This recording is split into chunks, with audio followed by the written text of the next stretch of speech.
پوچھا گیا ہے کہ جی رفع دین کے حق میں تو ڈھیر روایتیں میں ملتی ہیں، اگر یہ کوئی اختیاری عمل تھا تو دوسری جانب سے عدم رفع دین کی بھی کوئی روایتیں ہمارے سامنے آ جاتی، زیادہ روایتیں تو رفع دین ہی کی ہیں۔ کوئی روایت بھی نہیں ملنی چاہیے، کیونکہ وہ تو عام سنت ہے جو جاری تھی۔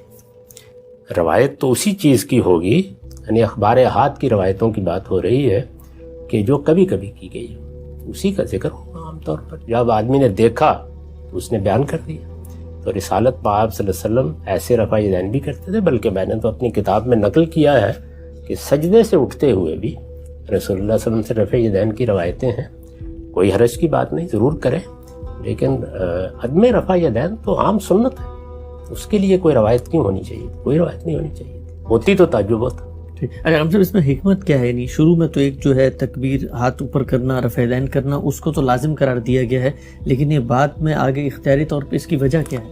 نماز میں طریقہ یہی اختیار کیا گیا ہے کہ اس کے کچھ اعمال جاری کر دیے گئے ہیں، کچھ اذکار جاری کر دیے گئے ہیں، باقی کے معاملے میں آپ کو اختیار دیا گیا ہے، تو یہ اختیار جو ہے وہ آپ استعمال کر سکتے ہیں۔ رسول اللہ صلی اللہ علیہ وسلم نے، آپ جانتے ہیں کہ چاند گرہن، سورج گرہن کی نماز میں آپ 2 سجدے کرتے ہیں نا، کئی سجدے کیے، اچھا کئی رکوع کیے، اس لیے ویسی چیز ٹھیک ہے۔ نہیں یہ سب مستحبات ہیں، نوافل ہیں۔